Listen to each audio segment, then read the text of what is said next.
आंदोलन चालू आहे, प्रामुख्याने आपल्या मागण्या काय आहेत आणि एकंदरीत विषय काय आहे?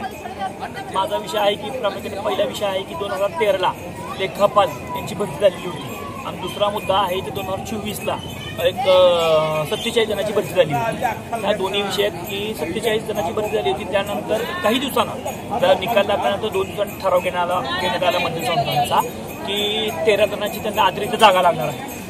जागा लागणारा त्याचा ठराव घेतला, पण ठराव घेतल्यानंतर त्यांनी कुठलीही पूर्वसूचना त्यांच्या वेबसाईटवर किंवा त्यांच्या संचितस्थळी कुठलीही त्यांनी टाकली नाही। त्यानंतर कशी भरती केली, काय केली भरती, त्यात कुठलाही उल्लेख नाही। त्यांनी मंदिर संस्थाने पहिल्यांदा 47 जणांची भरती केली होती, 47 जणांचे पेपर घेतले, बाकी सगळ्या गोष्टी केल्या आणि त्यावेळेस सगळं लिखित पद्धतीने सगळ्या करण्यात आल्या। पण नंतर जो दुसरा जो मुद्दा आहे की वेबसाईटवर टाकणं किंवा तुम्हाला 13 जणांची भरती घ्यायची होती, मग कशा पद्धतीने तुम्ही भरती घेतली? मग एका भरतीला तुम्ही 10 उमेदवार तुम्ही बोलवले, कशामुळे बोलवले? तुमचं तर ठरलं होतं ना की जो उमेदवार याच्यानंतरचा जो उमेदवार असेल त्याला तुम्ही नोकरी देणार होता, मग 10 उमेदवार कशासाठी बोलवले? आणि तुम्ही संचितस्थळी ह्या सगळ्या गोष्टी का टाकल्या? कारण की उमेदवार पूर्ण महाराष्ट्रातनं आपल्या पेपर दिले होते, महाराष्ट्रात सगळीकडे दिले होते की वेबसाईटवर टाकणं बंधनकारक आहे। हा मोठ्या संख्येचा विषय आहे की यांनी वेबसाईटवर का टाकलं?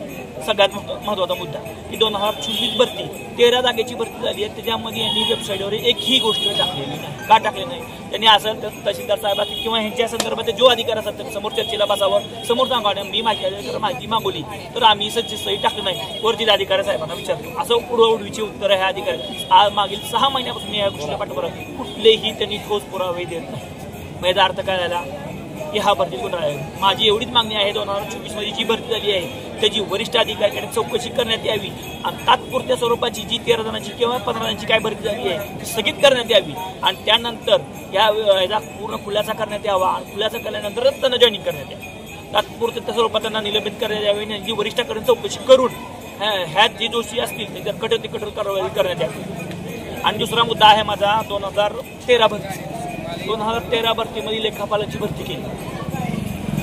त्यावेळेस जे नियम अटी असतात शासनीय 2005च्या प्रमाणे 2005चा कायदा काय म्हणतो, लहान कुटुंब प्रमाणपत्र घेणं बंधनकारक आहे। मंदिर संस्थांना कुठलेही लहान कुटुंब प्रमाणपत्र घेतलं नाही। आतापर्यंत मंदिर संस्थांमध्ये माझ्या माहितीनुसार माझी 4 ते 5 कर्मचाऱ्यांना अपत्य 3च्या वर अपत्य आहे, तरी मंदिर संस्थान त्याच्यावर कारवाई का करत?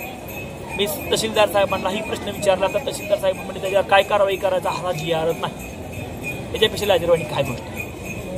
मी आता GR दिलेले आहेत, माझ्याकडे पुरावे सगळं काय दिलेले। आता मला फक्त एवढीच अपेक्षा आहे की तहसीलदार साहेब व कलेक्टर साहेब याच्यावर काय कारवाई करतात। साधारणतः निवेदनाचा पाठपुरावा आपण किती दिवसापासून करत आहात आणि मंदिर संस्थांकडून आपल्याला काय प्रतिउत्तर मिळालं? मंदिर संस्थांकडून साधा एक लेटर सुद्धा आलं नाही। मागील 6 महिन्यापासून मी पाठपुरावा करतोय की मंदिर संस्थांना काल परवा मी माहिती अधिकाऱ्यांना माहिती मागून दिली तर त्यांनी मला फक्त उत्तर दिलंय की आमच्याकडे लहान कुटुंब प्रमाणपत्र नाहीचा अर्थ काय? मग शासनाने नियम कशासाठी केला? मग तुम्ही हे नवीन भरतीला तुम्ही त्याच्याकडे प्रमाणपत्र का घेतली? माहिती अधिकाऱ्याकडे माझ्याकडे प्रमाणपत्र आहे बघा। स्वतः सहाय्यक आयुक्ताला सस्पेंड केल्याचं माझ्याकडे पेपरच्या बातम्या पण आहे। आता GR त्यांनी मंदिर संस्थांचे अधिकारी GR घेऊन गेलेत, त्याच्यामध्ये सहाय्यक आयुक्त त्यांना डिबार केलेला आहे बघा, ही लोकमतची बातमी आहे। आणि तुम्हाला एक मंदिर संस्थानं ह्या भरतीच्या वेळेस प्रमाणपत्र घेतले हे पण दाखवतो। 2005च्या नियमाप्रमाणे प्रमाणपत्र पण घेतले। मग 2005ला हा कायदा लागला, 13ला भरती झाली आणि 2000 आता भरतीचं काय 2024 भरती झाली। मग तुम्ही प्रमाणपत्र का घेतले?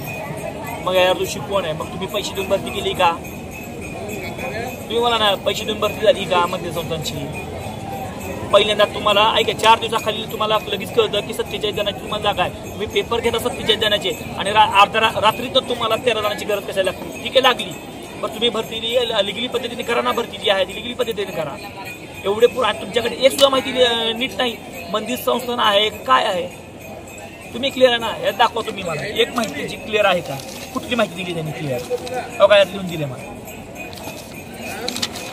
बघा, साहेब आयुक्त मला सस्पेंड केलंय।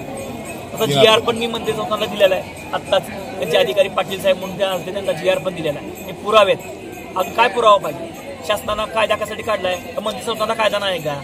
शासकीय ना, शासकीय नियमाप्रमाणे तुम्ही घेताना पेन्शन घेता, सगळ्या गोष्टी घेताना नियम शासकीय आहे, पण त्याला शासकीय नियम लागू आहेत का नाही? मग अधिकाऱ्यांना अभय कुणाचं?